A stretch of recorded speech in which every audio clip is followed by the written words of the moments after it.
जय ब्रह्मेश्वर, जय श्री राधे।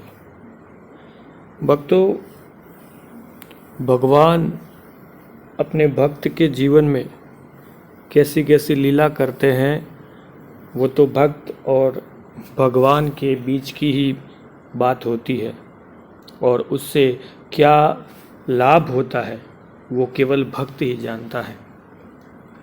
ये सब आंतरिक अनुभव की बातें होती हैं, जिसे शायद आप और हम जैसे तुच्छ ज्ञान वाले व्यक्ति समझ नहीं पाते हैं। ऐसे ही भक्त की कहानी या जीवन चरित्र आप सुन रहे हैं, जिनका नाम है राधा बाबा। वो कृष्ण भक्ति में अपना सर्वस्व न्यौछावर कर चुके थे। उनको हर एक वस्तु, हर एक जीव, हर एक तत्व में कृष्ण ही दिखता था। भगवान श्री कृष्ण उनकी गोद में खेला करते थे। और ऐसे ही राधा बाबा के जीवन में अब एक नया मोड़ आने वाला था। वो विप्लववादियों के मध्य में जा चुके थे। विप्लव नगर में विप्लव प्रज्वलित हो गया था। राक्षस राज रावण अर्थात अंग्रेजी सरकार की स्वर्णपुरी लंका भस्म हो, यह नारा उन दिनों बिहार के नगर नगर में विप्लववादियों द्वारा प्रचलित किया जा रहा था। परम पूज्य गुरुदेव का रुझान भी विप्लववादियों की गतिविधि की तरफ अधिक था। कांग्रेस में तो पद लोलीपात की प्रवृत्ति अधिक थी।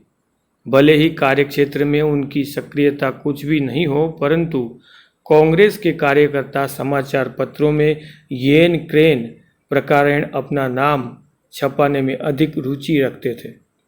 क्रांतिकारी लोग गीता हाथ में लेकर प्रतिज्ञा करते थे और निस्वार्थ भाव से देश के लिए प्राण त्याग का व्रत लेते थे। उनको देश की सेवा के द्वारा ईश्वर सेवा का पाठ पढ़ाया जाता था। गीतोक्त निष्काम कर्मयोग की शिक्षा दी जाती थी। क्रांतिकारी लोगों में मुख्य आत्म बलिदान ही अधिक था, क्योंकि गुसुप्ता ही उनका रक्षा कवच होती थी। इनमें सर्वोच्च स्तर के कत्यन कार्यकर्ता तो बहुत ही उच्चतम कोटि के चरित्रवान त्यागी थे। क्रांतिकारी मसाल जलाए रखने के लिए पैसे की जरूरत होती थी। विप्लववादियों को चंदा देने में पुलिस का कोष भाजन बनने का भय था। इससे सामान्यतः लोग चंदा नहीं देते थे।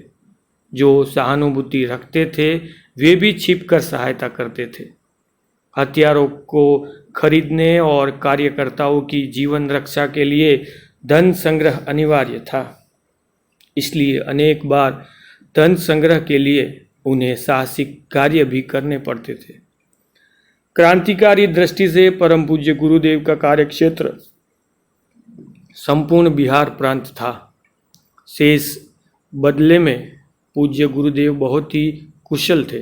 भेष बदलने में पूज्य गुरुदेव बहुत ही कुशल थे। कभी लाठी लेकर खूब निकाल कर चलते, कभी मियाँ जी मुसलमान बन जाते, कभी वृद्ध बन जाते और कभी रोगी। परिवर्तन वेश में अनेक स्थानों में अनेक नामों से ही ये काम करते थे। अतः पुलिस जिस नाम एवं वेश को पकड़ती, ये उस वेश को छोड़कर गायब हो जाते। ये अब तक का अनन्याय प्रकार की गुसुप्ता तथा सतर्कता के कारण पुलिस की दृष्टि में नहीं चढ़े थे। पूज्य गुरुदेव की सतर्कता कार्यवाही से उनका क्रांतिकारियों को सहयोग निर्विघ्न चलता रहता, यदि मध्य में एक गंभीर बाधा नहीं आई होती तो। इस बार पुलिस को अपने प्रयास में कुछ सफलता मिल गई। पुलिस ने बिहार प्रांत के क्रांतिकारी दल के अनेक गिरफ्तार सदस्यों के गृह स्थानों की तलाशी ली थी एवं इस तलाशी में पूज्य गुरुदेव का एक पत्र पुलिस के हाथ में लग गया था। इस पत्र में गुरुदेव ने अपने मित्र को लिखा था, मैं बंदा परसों आऊँगा। पत्र में जो बंदा शब्द लिखा गया था उस शब्द की बांदा में बेदुकी तूक बैठाकर पुलिस पूज्य गुरुदेव को अंग्रेजी शासन के विरुद्ध षड्यंत्र के अपराध में फंसाना चाहती थी। संयोग ऐसा था कि उन्हीं दिनों बांदा नगर में क्रांतिकारियों ने 3 पुलिस इंस्पेक्टरों की हत्या कर दी थी। इस हत्याकांड के पश्चात संदेह के नाम पर अनेक लोग गिरफ्तार कर दिए गए थे। जब उन गिरफ्तार लोगों को यह पता लगा कि पूज्य गुरुदेव का पत्र उनके घर से पुलिस के हाथ पड़ गया है, तो इस बात की सूचना देने के लिए उन्होंने एक व्यक्ति को पूज्य गुरुदेव के घर फौरकपुर भेजा। वह व्यक्ति 48 मील पैदल चलकर लोगों की दृष्टि से स्वयं को बचाता हुआ पूज्य गुरुदेव के पास आया था। उस व्यक्ति ने आकर संदेश दिया कि पूज्य गुरुदेव को तुरंत फरार हो जाना चाहिए, क्योंकि उस पत्र के आधार पर पुलिस उन्हें गिरफ्तार करने सक्रिय हो चुकी है।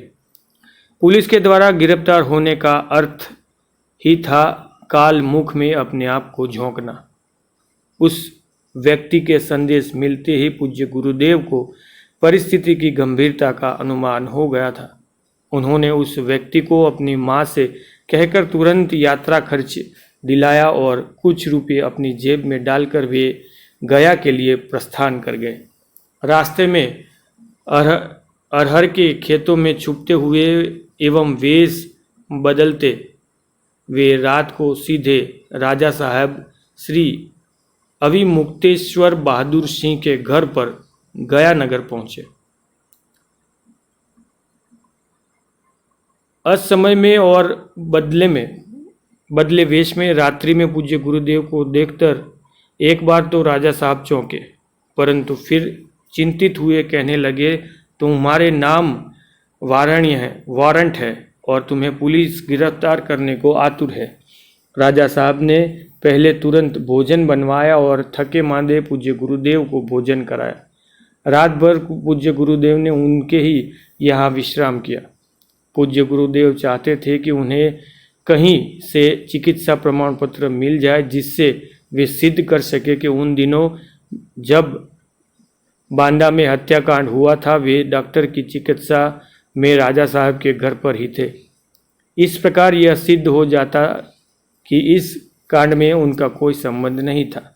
दूसरे दिवस राजा साहब ने एक पारिवारिक डॉक्टर के पास पूज्य गुरुदेव गए और उनसे अपने रजिस्टर में पुरानी अवधि के नाम चढ़वाकर तथा दवा लेकर उन्होंने चिकित्सा प्रमाण पत्र प्राप्त कर लिया। इसके पश्चात वे निर्भय निश्चिंत रूप से राजा साहब के घर रहने लगे। पूज्य गुरुदेव ने एहतियात के तौर पर यह सब तो किया, परंतु उनका असली विश्वास तो भगवत प्रार्थना और उनकी अबोध कृपा शक्ति पर ही था। पूज्य गुरुदेव को दृढ़ एवं अटूट विश्वास था कि यदि वे निर्दोष है एवं बांदा में मारे गए पुलिस इंस्पेक्टर की हत्या योजना में उनकी किसी भी स्तर पर तनिक भी हाथ नहीं है, तो सत्य स्वरूप भगवान उनकी अवश्य रक्षा करेंगे। यदि उन्हें इस षड्यंत्र का कुछ भी ज्ञान नहीं है तो पुलिस के कोटि कोटि प्रयत्न निष्फल होंगे और भगवान अवश्य उनकी रक्षा करेंगे। गुरुदेव इसी विश्वास के बल पर पूर्णतः निर्भय थे। वे समझते थे कि वे ज्यों ही कातर स्वर में उन्हें पुकारेंगे वे उसी क्षण उनकी विपत्ति हरने दौड़े आवेंगे। पूज्य गुरुदेव की उस पत्र पर विचार करने के लिए पुलिस के एक अंग्रेज EIG के अलावा 2 हिंदुस्तानी अधिकारी नियुक्त किए गए थे। एक सहयोगी अधिकारी राजा साहब के यहाँ अक्सर आते जाते थे। साथ ही ये पूज्य गुरुदेव से भी अनेक अवसरों पे मिल चुके थे। बाहर से कुछ भी अभिव्यक्त न करके वे ध्यानपूर्वक पत्र 2-3 बार पढ़ गए। साथ ही साथ वे यह भी विचार कर रहे थे कि पूज्य गुरुदेव को किस प्रकार बचाया जाए।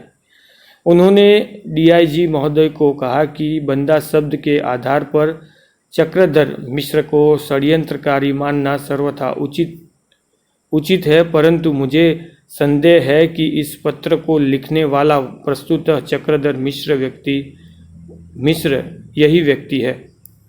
उपाधिकारी महोदय का इसी बात पर जोर था कि यदि लिखावट इस बालक की नहीं हुई तो उनके विरुद्ध कार्रवाई करने में परेशानी और जलालत तो होगी ही, हमारे सभी प्रमाण कोर्ट में उल्टे पड़ सकते हैं। तीसरे अधिकारी तो गुप्तचर विभाग के ही थे। वे अपने विभाग द्वारा लगाया गया आरोप पूर्णतः स्थापित करने के ही पक्ष में थे, परंतु सर्वोच्च डीआईजी महोदय ने यही निश्चित किया कि यह पत्र पहले लिखावट विशेषज्ञ के पास भेजा जाए और उनकी रिपोर्ट के आधार पर ही आगे की कार्यवाही की जाए। जब पुलिस विभाग को आवश्यकता थी पूज्य गुरुदेव की लिखावट की, जिससे लिखावट विशेषज्ञ पत्र लेखन की लिपि से तुलना करके अपना निर्णय दे सके, पुलिस ने दौड़ धूप कर पता लगा लिया कि पूज्य गुरुदेव इन दिनों रुग्ध अवस्था में राजा साहब के मकान पर चिकित्सा करवा रहे हैं। अतः अपने दल बल सहित पुलिस अधिकारी राजा साहब के घर पहुंचे। पुलिस अधिकारी ने कभी तेज गति से, कभी मंद गति से, कभी मध्यम एवं कभी मिश्रित अनेक प्रकार से कई पत्र तथा और भी घसांग पूज्य गुरुदेव से लिखवाए। पूज्य गुरुदेव ने अपनी लिखावट में कोई बदलाव नहीं की, क्योंकि उनका दृढ़ निश्चय था कि किसी भी अन्य होशियारी से उनकी रक्षा संभव नहीं है। मात्र सत्य का तथा प्रभु की करुणा का ही उन्हें आश्रय ग्रहण करना चाहिए। वे अपने प्रभु पर विश्वास और पूर्णतः निर्भय थे। महान आश्चर्य यह हुआ कि लगातार 3 बार विशेषज्ञों ने के पास पूज्य गुरुदेव की लिखावट भेजी गई और सभी विशेषज्ञों ने सब समय एक ही रिपोर्ट आई कि यह असली पत्र चक्रधर मिश्र के हाथ का लिखा हुआ नहीं है। इस प्रसंग से उनका दृढ़ विश्वास हो गया कि भगवान जैसा सच्चा स्नेही और दूसरा कोई संभव हो ही नहीं सकता। वे ही जीवन मात्र के अत्यधिक सुदृढ़ है, अतः अपनी रुचि के अनुमोदन की मात्रा उन्हीं के आशा की जा सकती है। भगवान की अत्यधिक कल्याण करने में समर्थ भी है। वे सर्वसमर्थ है और एकांतिक हितु भी है। स्वदेशी आंदोलन के रूप में अंग्रेजी शासन की कुटिल एवं शोषण नीतियों के विरुद्ध सरकार और जनता के मध्य अघोषित युद्ध प्रारंभ हो चुका था। घर घर विदेशी वस्तुओं की होली जलाई जा रही थी। राजतंत्र ने कूटनीतिक चालों और पशु शक्ति से इसे दबाने का कोई भी मार्ग शेष नहीं छोड़ा था, किंतु जनता में भी अदम्य उत्साह था। राष्ट्रीयता और देशभक्ति का उद्रेक अबाल वृद्ध सभी में था। जन जन के हृदय में दासता से मुक्ति की अग्नि प्रज्वलित हो गई थी। सेन वह प्रचंड तर पर दावानल का रूप धारण कर ले रही थी। सरफरोश परवाने उस दावानल के चतुर्दिक अपना सर्वस्व भस्म करने में मंडरा रहे थे। इस राष्ट्रीय आंदोलन के कर्णधार महात्मा गांधी थे। कांग्रेस ने आंदोलन छेड़ रखा था। स्कूलों में, कॉलेजों में, सार्वजनिक स्थलों में फहराते यूनियन बैंक विदेशी सरकार के ध्वज को लोग उतार कर फाड़ कर टुकड़े टुकड़े कर देते थे और उनके स्थान पर तिरंगा झंडा, राष्ट्रीय कांग्रेस का ध्वज फहरा देते थे। एक दिन पूज्य गुरुदेव ने विद्यालय में भी कुछ छात्रों ने साहस करके फहराता विदेशी सरकार का ध्वज यूनियन जैक उतार कर फाड़ कर फेंक दिया और उसके स्थान पर तिरंगा झंडा फहरा दिया। यद्यपि इस विषय में पूज्य गुरुदेव सर्वथा अनभिज्ञ थे, परंतु जवाब खालिक साहब को चुगल करने का मौका मिल गया और उन्होंने अंग्रेज कलेक्टर के कान पूज्य गुरुदेव विरुद्ध भर दिए। श्री खालिद साहब यह कहने से भी नहीं चूके कि यह उद्दंड छात्र चक्रधर मिश्र राजकीय छात्रवृत्ति भी प्राप्त करता है। अब तो कलेक्टर साहब को अत्यधिक रोष हुआ और उन्होंने पूज्य गुरुदेव का नाम काली सूची में लिख दिया। पूज्य गुरुदेव के घर के पड़ोस में ही एक कुम्हार का घर था। वह प्रतिदिन रात्रि में लगभग 1 बजे ही उठ जाया करता था। प्रातः कृत्य एवं स्नान आदि करके वह चाक की मिट्टी तैयार करके उसे रौंदा करता एवं साथ ही अति सुरीले मधुर स्वर में ब्रह्मानंद भजनमाला के अनेक सुंदर पद आलापता था। महात्मा कुंभार की यह भजन निष्ठा प्रातः 2 बजे से प्रारंभ होकर सूर्योदय तक चलती थी। पूज्य गुरुदेव उन दिनों गया कांग्रेस कमेटी के सहायक मंत्री थे। उनके पूर्ववर्ती मंत्री एवं सहायक मंत्री दोनों गिरफ्तार कर लिए गए थे। पूज्य गुरुदेव उन दिनों स्कूल छोड़कर कांग्रेस के आंदोलन में खुलकर भाग ले रहे थे। उन दिनों गांव-गांव में घूमने एवं आने जाने के लिए परिवहन साधन तो थे ही नहीं, सड़कें भी नहीं थी। अरहर के गन्ने के धान के खेतों से पगडंडियों से पैदल ही यातायात था या बैलगाड़ियाँ थी।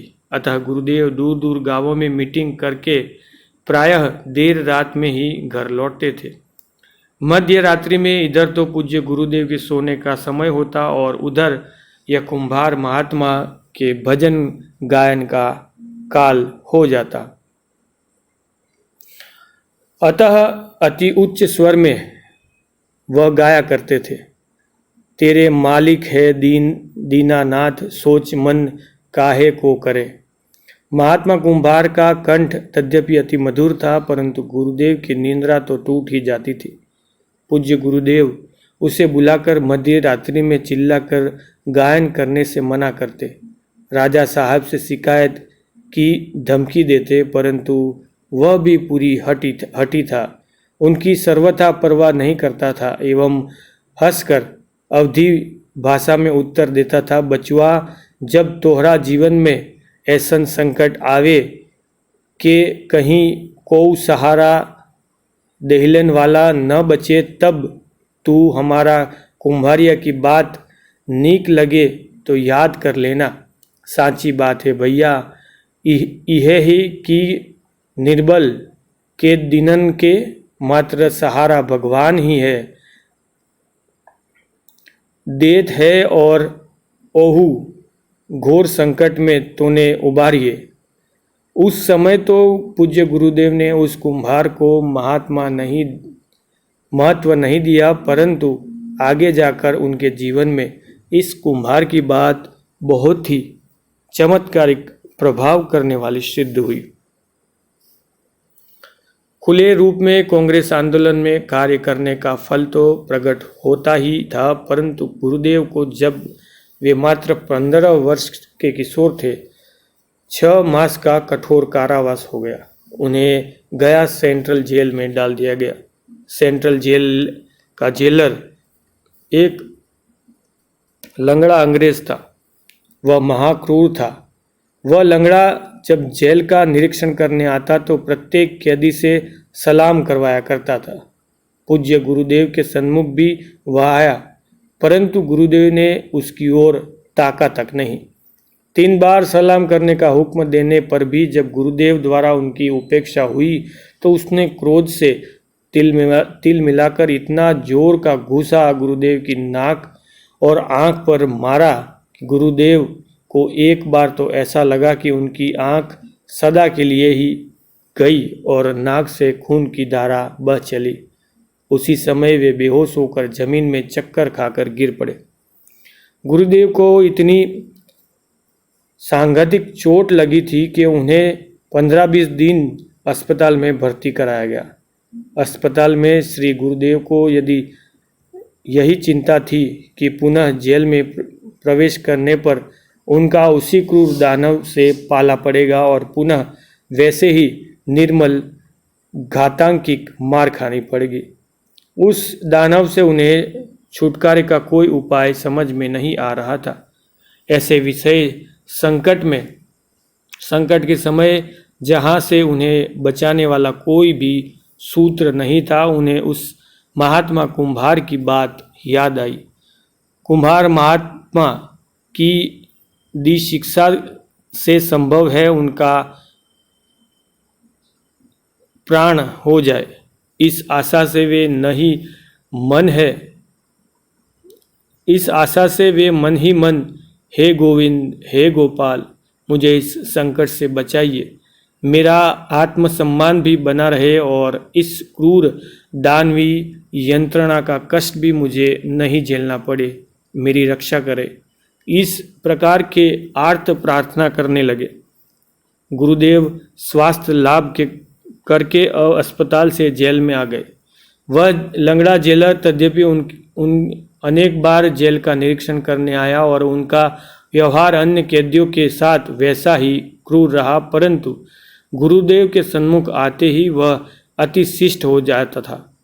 एक बार तो पंक्ति में खड़ा कर जब वह कैदियों को सलाम ले रहा था, तब गुरुदेव ने उसे सलाम नहीं किया, तो पास में खड़े एक कैदी ने गुरुदेव को लक्षित करके उसके सन्मुख शिकायत की कि महानुभाव, यह कैदी सलाम नहीं कर रहा है, किंतु उसने उसी कैदी की पिटाई कर दी एवं गुरुदेव की उपेक्षा कर दी। उन दिनों गुरुदेव निरंतर ही हे गोविंद, हे गोपाल, हे शिव, हे शंकर, जो भी भगवान के नाम उनके ध्यान पथ में आते, नामोच्चारण एवं प्रार्थना करते रहते एवं उस जेलर से जेलर में भगवान ही भगवान भरे हैं, ऐसी भावना प्रगाढ़ रूप से करते रहते। उन दिनों राजनीतिक कैदियों से भी कारावास में सभी प्रकार के श्रम कराए जाते थे। बेल के स्थान पर उन्हें कोल्हू में जूत कर तेल पेरना पड़ता था, चक्की में आटा पीसना पड़ता था, खेतों में पानी देना पड़ता था, रस्सी बटने का काम कराया जाता था। चाहे बीमारी हो, निर्धारित काम तो करना ही पड़ता। जिस दिवस जिस कैदी का निर्धारित कार्य पूरा नहीं होता, उसे भोजन नहीं दिया जाता और दूसरे दिन फिर उस निर्धारित कार्य को पूरा करने पर ही उसे भोजन मिलता था। श्रम में रियायत होना तो बहुत ही कठिन बीमारी में डॉक्टर की सिफारिश से भी संभव होता था। परम पूज्य गुरुदेव गया में 6 मास जेल में रहे। जेल से छूटकर आने पर घर वालों द्वारा उन्हें राजनीति से दूर रहने की बहुत चेष्टा की गई, परंतु अपने निश्चय में अडिग रहकर वे अधिक मनोयोग पूर्वक क्रांतिकारी दल का कार्य करने लगे। राष्ट्र भावना को उद्दीक करने में पत्र पत्रिकाओं ने ध्रुणाहित का काम किया था। इस साइक्लोस्टाइल मशीनों द्वारा छापे गए हजारों पत्रों को क्रांतिकारी दल के युवक गांव-गांव में पुलिस की आंखों में धूल झोंक कर प्रचारित कर रहे थे। इन पत्रों में शासन द्वारा अपनाई गई दमन नीति की खुलकर आलोचना होती थी। इन पत्रों की अग्नेय भाषा नव युवकों में विदेशी शासन को, उनके कर्णधारों को समाप्त करने के लिए आत्माहुति देने की तीव्र प्रेरणा जगाती थी। कोई प्रेस अथवा रजिस्ट्रार प्रकाश होता तो सरकार उसे बंद करने की कार्यवाही भी करती। कुछ लोगों को गिरफ्तार भी सरकार कर लेती, तो भी इन बलिदानी युवकों का बोया बीज कहीं न कहीं से फूट जाता। वह प्रचंड स्तर पर स्वर में क्रांति का बिगुल बजाता, आग उगलता और मातृभूमि की लज्जा रक्षा के लिए उनकी वेदी पर उनकी प्यारी संतानों को सर्वस्व बलिदान की प्रेरणा देता रहता। पूज्य गुरुदेव का बिहार के विप्लववादियों से संपर्क तो था ही। यह संपर्क क्रांति की धधकती ज्वाला में उनको खींच ही ले गया। क्रांतिकारी दल के लोग 5-7 बड़े विशाल मकान किराए में ले लेते थे। ये विशाल भवन जो बहुत काल से निर्जन पड़े रहते थे, वे ही उनकी कार्यशाला होते थे। इन विशाल भवनों में भी वे गुपचुप पीछे की छोटी बारियों से ही मात्र घोर रात्रि में प्रवेश करते थे। रात्रि को भी ये टिमटिमाती मोमबत्तियों के प्रकाश में ही काम करते या गुप्त मंद प्रकाश वाली टॉर्च काम में लेते। आसपास में रहने वालों को भी यदि इनकी कुछ भी भनक पड़ जाती तो ये दूसरे ही दिन उस मकान को छोड़कर गायब हो जाते, फिर दूसरी बार उस मकान में कदम भी नहीं रखते थे। इस प्रकार इनका कार्य बहुत ही गोपनीय होता था। एक बार उन्होंने राजा साहब के प्रसिद्ध भूतहे मकान में ऊपरी तल्ले में एक कमरे में डेरा जमाया था। यह मकान भूतहे के रूप में सर्वत्र कुख्यात था, अतः उनके पास से भी प्रायः लोग गुजरते नहीं थे। पूज्य गुरुदेव की खेलनी लेखनी तो ओजस्वी थी ही, वे अपने साथियों सहित रात्रि भर में साइक्लोस्टाइन मशीन से 15-20 हजार पर्चे प्रतिदिन छाप लिया करते थे। नवयुवकों का गुप्त दल रात्रि में ही इन पांचों को सारे प्रांत में मुख्य शहरों के मुख्य बाजारों और चौराहों पर चिपका देता था। सरकार इन पर्चों की विप्लवी स्वर को स्वर से त्रस्त हो उठी थी, परंतु वह इनका रहस्य कहाँ है ये ढूंढ नहीं पा रहे थे। कौन इसका प्रांतव्यापी प्रचार करते हैं, कुछ भी पता नहीं लगा सके थे। जिस भूतहे मकान में पूज्य गुरुदेव का प्रेस था, उनमें एक दिवस जब रात्रि में पर्चे छापने का कार्य चल रहा था, इनका एक साथी लघु शंका करने के लिए नीचे आंगन में गया था। अचानक उसे एक बहुत ही दीर्घकाय ताड़ की तरह लंबा व्यक्ति दिखाई पड़ा। वह व्यक्ति भयग्रस्त हुआ और ऊपर लौट आया और उसने सारी गाथा गुरुदेव को सुनाई। गुरुदेव तुरंत एक गुप्त टॉर्च लेकर अपने साथियों के साथ उस स्थान पर पहुंचे जहां उस साथी ने वह दृश्य देखा था। वहां और तो कुछ नहीं था, मात्र उस मृतात्मा के नाम की चौतरी थी जिसे प्रेत का नाड़ा कहा जाता था। गुरुदेव ने अपने एक साथी को कहकर ऊपर के कमरे में उनके नाश्ते के लिए जो गुड़, भुनी लाई तथा चने रखे थे वे मंगाए। वह सब प्रसाद के रूप में उस नाड़े की चौतरी में रख दिया। अब गुरुदेव ने उस प्रेत से प्रार्थना की कि भाई, हम तो ऐसे ही मृत्यु को अपनी हथेली में रखते चलते हैं।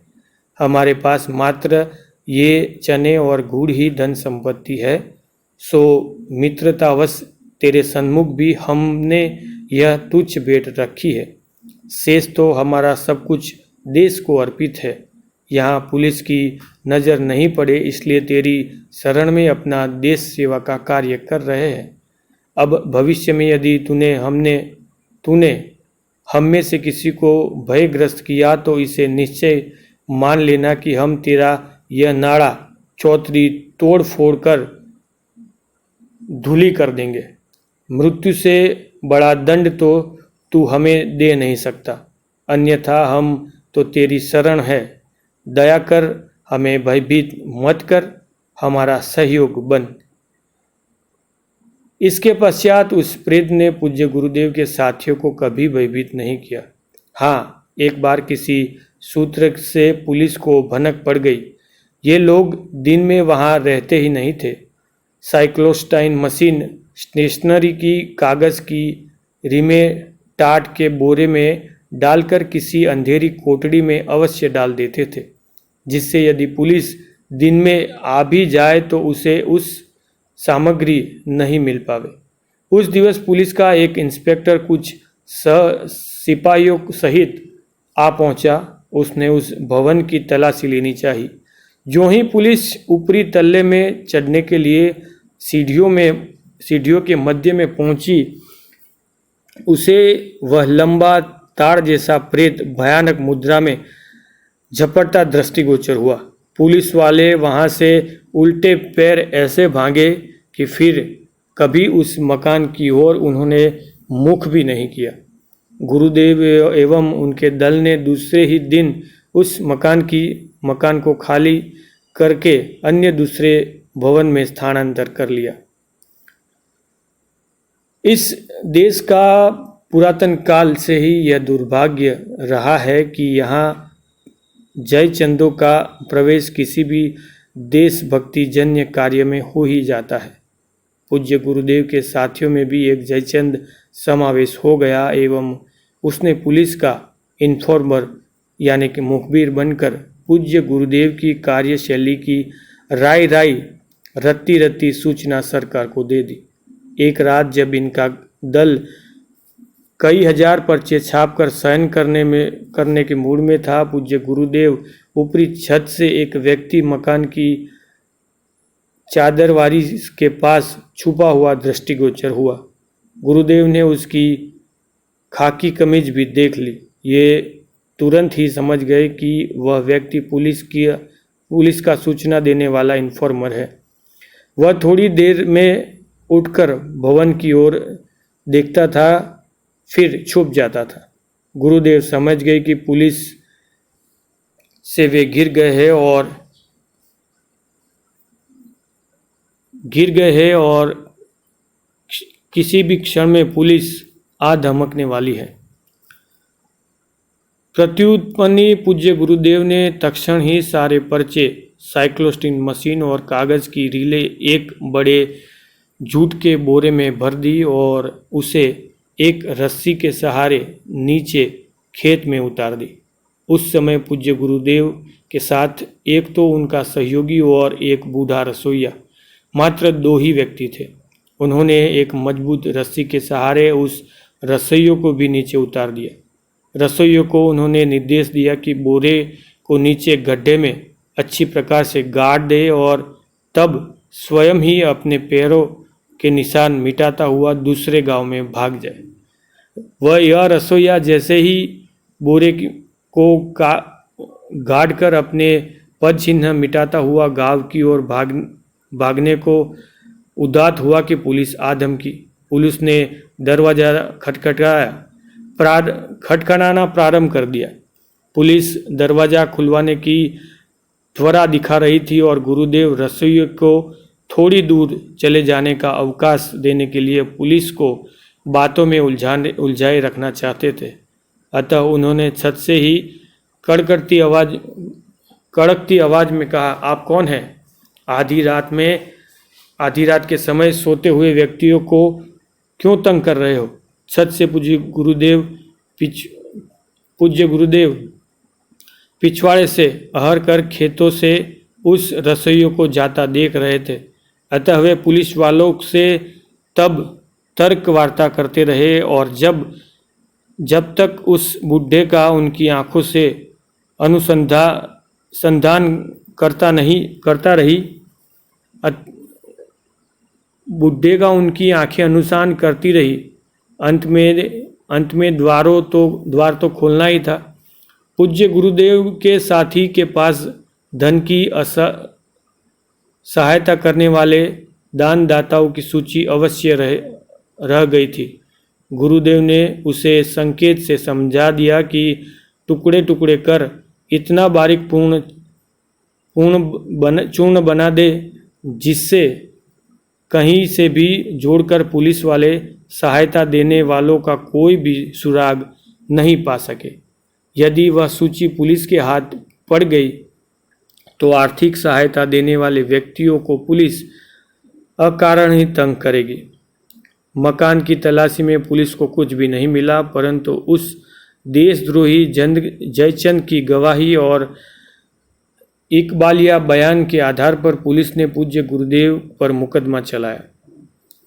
गया षड्यंत्र कांड नामक इस मुकदमे में अंग्रेज जज ने गुरुदेव को 6 मास कठोर कारावास दे दिया। गुरुदेव गया जेल में सूर्यास्त के समय पहुंचे। जिस गया जेल में गुरुदेव लाए गए थे वहां के प्रधान जेलर का नाम मेजर बर्क था। वह आयरलैंड का रहने वाला था। स्वभाव से ही वह अत्यंत क्रूर था। जो भी राजनीतिक बंदी अंग्रेज शासन के विरुद्ध अधिक सक्रिय होता था उसके बंदी विवरण पत्र पर वह कुख्यात लिख दिया जाता था। इस विशेष कैदियों को वह भीषण यातना दिया करता था। अधिकांश ऐसे कैदियों को तो वह मौत के घाट ही उतार दिया करता था। वह नर पिशाच अपने भारी भरकम शरीर से मिलिट्री बूट पहनकर कैदी की छाती पर चढ़ जाता था और इतनी जोर से हुमचता था कि छाती की हड्डियां टूट जाती थी। प्रायः कैदी अपने मुख से बल बल खून उगलता हुआ वही अपनी जीवन लीला समाप्त कर देता था। जेल के रजिस्टर में लिख दिया जाता था कि बीमारी से मर गया। इस गलत रिपोर्ट पर विरोध करने का भी उन दिनों किसी में साहस नहीं होता था। परिणाम यह था कि कैदी इसके नाम से ही थर थर कांपते।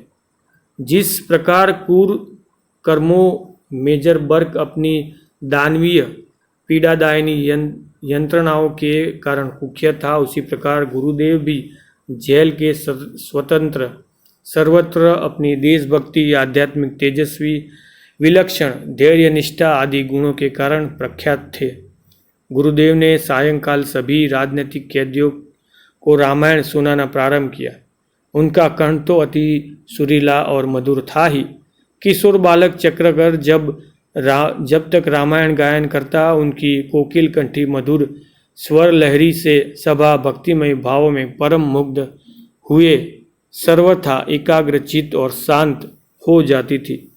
उनके रामायण गायन की ख्याति ज्यों ज्यों जेल में बढ़ती गई, जेल के दूसरे वार्ड से भी कैदी एवं वार्डन सभी लोग रामायण सुनने एकत्रित हो जाते थे। गुरुदेव की लोकप्रियता की बात मेजर बर्क को कानों में भी पड़ी। उसे भला यहाँ कैसे सहन होता कि एक राजनीतिक कैदी इस छोटी सी उम्र में जेल के वार्डरों और सभी कैदियों के मध्य इतना अधिक लोकप्रिय हो जाए तथा धर्म चर्चा के नाम पर लोगों को संगठित करने लगे। एक दिवस जैसे ही गुरुदेव रामायण सुनाना प्रारंभ किया रही था कि वह महादानव अपनी शक्तिशाली वार्डरों की टोपी के साथ वहां आ धमका। गुरुदेव लंबी शिखा तो रखते ही थे। उसने आते ही गुरुदेव की शिखा पकड़ बुरी तरह से झमझोर दी। वह इनको शिखा पकड़कर घसीटता हुआ, जूतों के ठोकर मारता हुआ बहुत दूर तक खींच कर ले गया। गुरुदेव ने तनिक भी प्रतिक्रिया नहीं की और एक सच्चे अहिंसक सत्याग्रही की तरह निर्विरोध पीटते रहे। उसने गुरुदेव के हाथों में पकड़ी हुई रामायण की प्रति छीनने की बहुत चेष्टा की, परंतु गुरुदेव की रामायण पर पकड़ इतनी मजबूत थी कि वह उसे अपने हाथों से छीनने नहीं सका।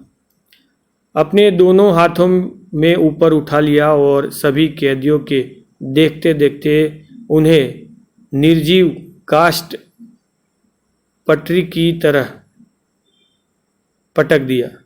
उस दानव ने इतनी सी भी संवेदना नहीं की थी कि गुरुदेव हाड़ मांस की सुकोमल देह है। इस घटना से श्री चक्रधर मिश्र की ख्याति सारे जेल में फैल गई एवं एक मत से सबकी सहानुभूति उनके ऊपर उमड़ पड़ी। उसी दिवस से उसने पूज्य गुरुदेव को फांसी के कैदियों को रखने की सेल में डाल दिया।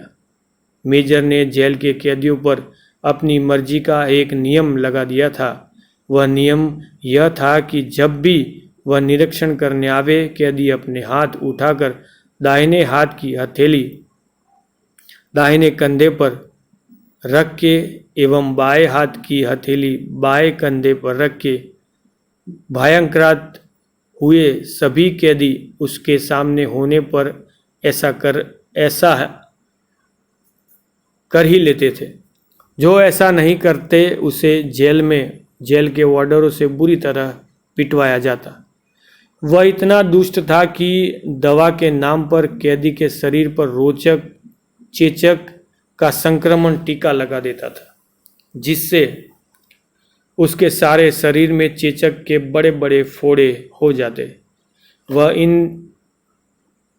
फफोलों की परवाह किए बिना उसी कैदी को पेड़ से बंधवा देता और जेल के शौचालयों में पड़ी विष्ठा भंगियों से कहकर उस पर डलवा देता।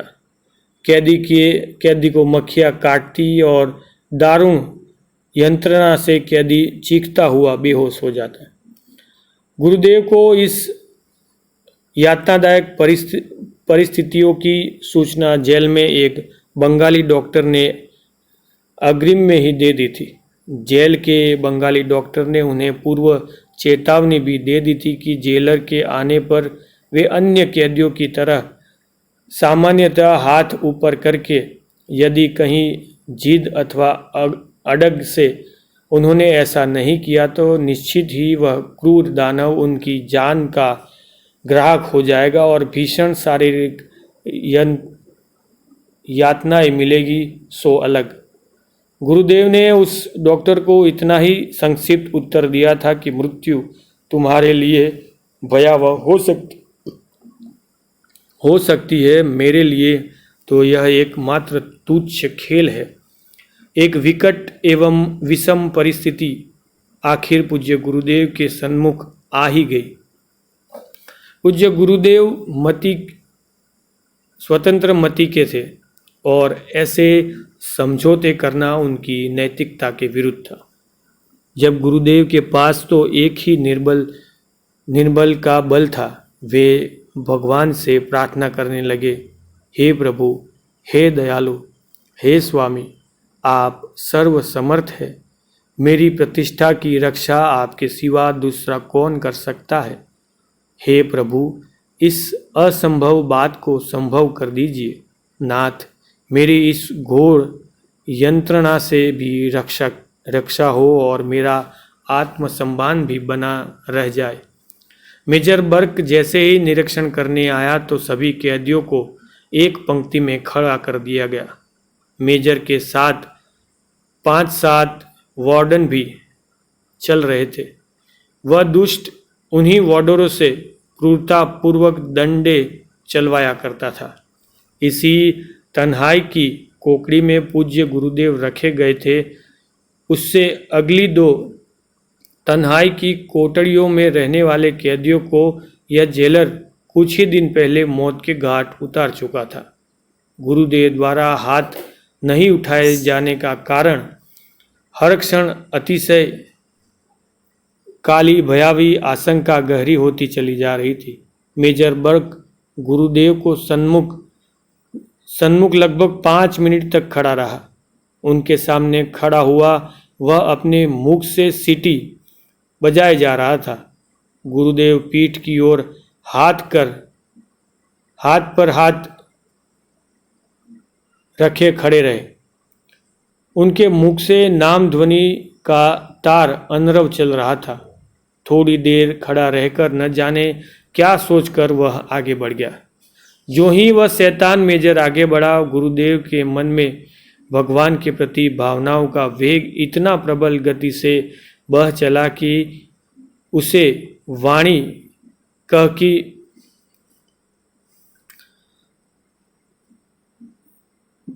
इतना प्रबल वेग से बह चला कि उसे वाणी कह के भी नहीं कहा जा सकता, वाणी से भी नहीं कहा जा सकता। भगवान है, वे प्रार्थना सुनते हैं, वे आर्त की रक्षा करते हैं, वे असंभव को संभव बना देते हैं, उनकी दया असीम है। इस प्रकार के भावों के उच्छालन से पूज्य गुरुदेव का हृदय कृतज्ञता से भर गया था। परंतु सभी तो आगे आने वाली घटनाएं बहुत ही गंभीर होने वाली थी। मेजर बर्क पुनः कैदियों के निरीक्षण को आया। सभी कैदी पुनः पंक्तिबद्ध खड़े कर दिए गए। गुरुदेव ने तो इस बार भी उनकी उपेक्षा की और अपने हाथ ऊपर नहीं उठाए। इस बार मेजर की क्रूर आंखों में क्रोध विफरता छा रहा था। क्रोध की उत्तेजना से उनका चेहरा लाल हो गया। उसने पांचों वांडरों को हुक्म दिया, पीटो इस लड़के को। इधर दशा ये थी कि पांचों वार्डर इस छोटे से ब्राह्मण बालक के प्रति भक्ति करने लगे थे। ये इनकी रामायण कथा में भी सम्मिलित हो चुकी थे। इनके तेजस्वी एवं निर्मल हिंसापूर्ण सत्याग्रही स्वभाव ने कुछ सीमा तक इनकी क्रूरता में सात्विक दया के भाव भर दिए थे। जब उन्होंने इस बालक के कुल का, माता पिता का एवं जन्म स्थान का पता कराना चाहा तो उन्हें यह भी पता लग गया था कि उनके पाश्चात्य ग्राम फरकपुर का ही निवासी है और इस बालक के पिता उनके भी पुरोहित गुरु है। अतः जब मेजर द्वारा इन पांचों को गुरुदेव को पीटने का हुक्म दिया गया तो ये इसे मारने के स्थान पर इसकी बाह मात्र मेजर के सन्मुख उठ जाए ऐसी चेष्टा करने लगे। गुरुदेव भी तो अति हठी थे। वार्डरों के प्रयास के बावजूद भी जब गुरुदेव ने अपनी बाह नहीं उठाई तो मेजर बर्क क्रोध में तिल मिला गया। वह स्वयं क्रोध के मारा उन्हें घुस्से मारने लगा। गुरुदेव तो तत्क्षण ही चक्कर खाकर मूर्छित हुए जमीन पर गिर गए। परम पूज्य गुरुदेव के कार्ड पर मेजर बर्क ने पहले से ही नोटेरियस यानी कि कुख्यात तो लिखा ही हुआ था। अब एक शब्द पनिशमेंट दंडित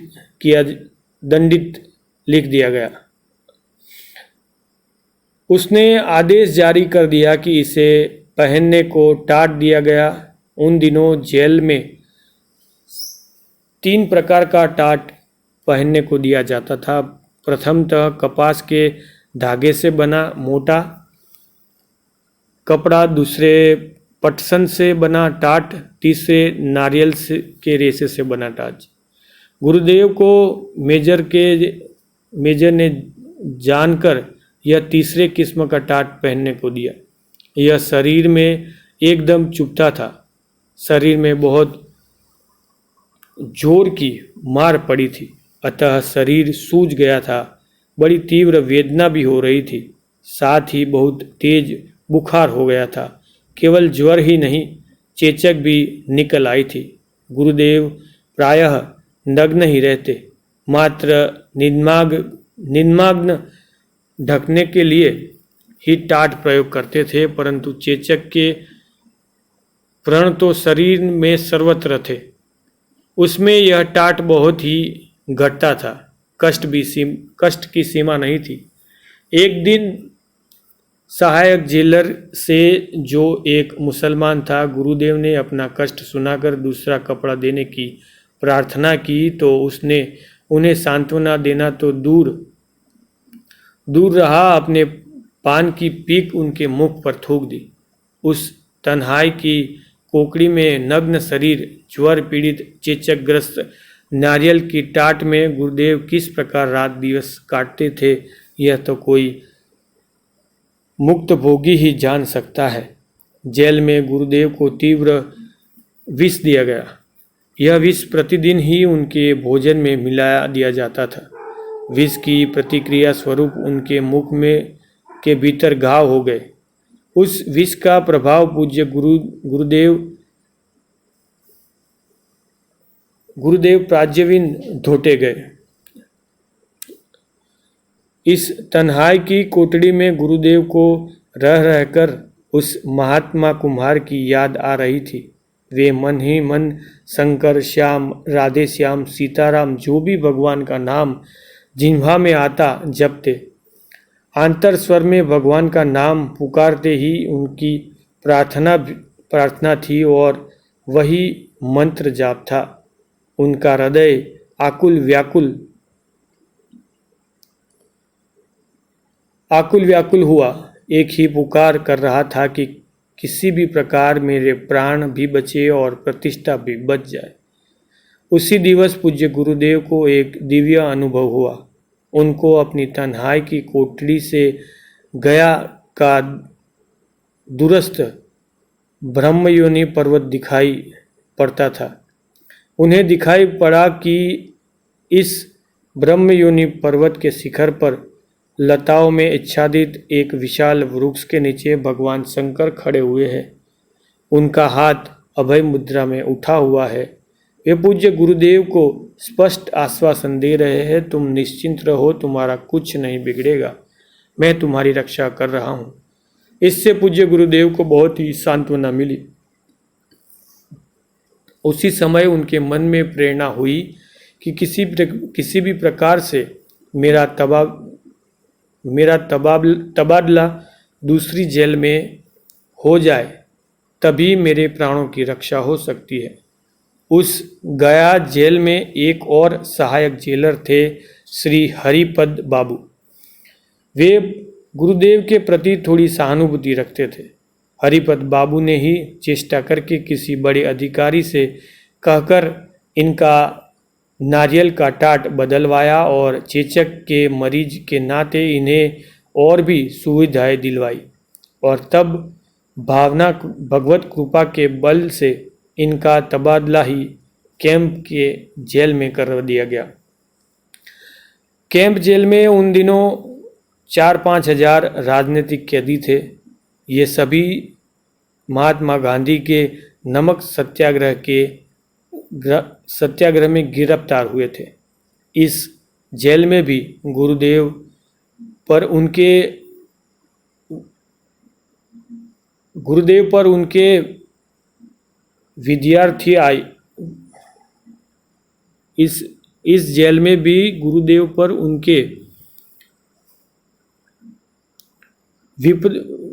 पर अनेक विपदा आई। भयंकर लाठीचार्ज हुआ और सैकड़ों सत्याग्रहियों के सिर पर तरबूजों की तरह फटे।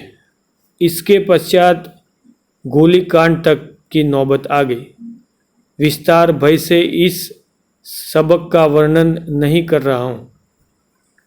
संक्षेप में मात्र इतना ही कहना है कि इन घोर विपत्तियों में पद पद पर पूज्य गुरुदेव को भगवत कृपा के प्रत्यक्ष अनुभव हुए। उसने उनको दृढ़ निश्चय हो गया कि जीवन के एकमात्र सुगढ़ भगवान है और भविष्य में वे अब अपना संपूर्ण जीवन भगवत प्राप्ति एवं भजन में ही समर्पित कर देंगे। उन्होंने अपने जीवन का एकांतिक लक्ष्य सर्वसमर्थ भगवान की आराधना ही बना लिया। उनके विश्वास में यह बात सुदृढ़ता से जम गई कि अब अकारण कृपालु, असीम दयालु एवं असंभव को संभव बना देने वाले भगवान के समान जीव का सुदृढ़ अन्य कोई नहीं है।